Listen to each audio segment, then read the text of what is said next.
Калу знаят колко ценни са първите мигове, както за новороденото, така и за родителите. Този първи поглед на отчудване, когато бебето чуе звука на звънчетата. Тази първа замислена и дискретна усмивка, когато бебето прегърне първия си мек приятел.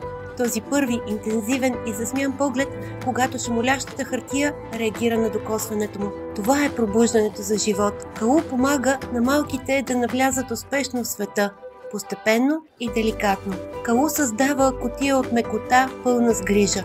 Пашкул, който успокоява, защитава, бди и събужда нашите малки. Балонче от любов, което едновременно защитава и завладява.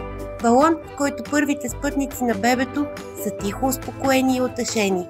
Балон, който включва първите игри за сензорно пробуждане. Топла, финна, успокояваща грижа. Калу направи първите мигове на живота сърцето на своята история, за да придружава родители и деца с нежност и мекота.